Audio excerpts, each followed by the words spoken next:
Isi osa mueche mueva se tadane pinya ma mueva se ne loka luriga muere lutena pisi osa mashima a muere lutena Nyasa bhaya ye asoma saka jaro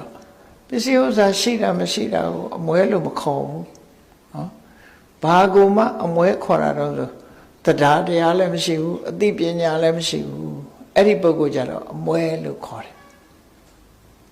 ဘာကြောင့်လို့ဆိုရင်တန်တရားမှာဆက်ပြီးမွဲမှာပဲလေ